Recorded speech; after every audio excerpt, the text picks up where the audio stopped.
Luc chapitre 6 verset 38. Donnez, et il vous sera donné. Une bonne mesure, pressée, secouée et débordante vous sera donnée. Car avec la même mesure avec laquelle vous mesurez, on vous mesurera en retour. Abima 1. Commentaire. Ce verset fait partie du sermon de Jésus connu sous le nom de « Sermon sur la plaine », dans lequel il enseigne des principes éthiques et moraux à ses disciples et disciples. Le verset 38 se concentre sur le principe de générosité et de récompense divine. Jésus commence par encourager l'action de donner. Il dit « Donnez, et il vous sera donné ». Cela signifie que lorsque nous sommes généreux, que ce soit avec notre temps, nos ressources financières ou notre amour, non seulement nous aidons les autres, mais nous faisons également de la place à la bénédiction de Dieu dans nos vies. Il décrit la récompense avec vivacité.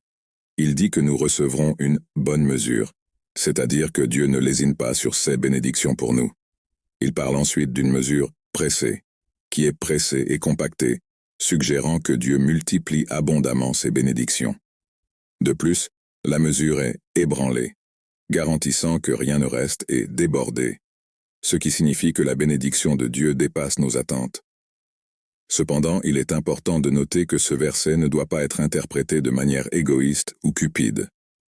La générosité doit être authentique et altruiste, non motivée par la recherche de récompenses matérielles, mais par le désir de partager l'amour et la grâce de Dieu avec les autres.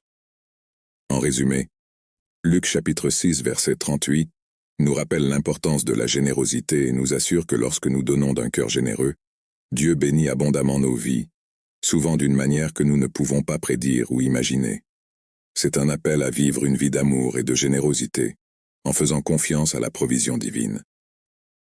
Déclaration de confession de foi.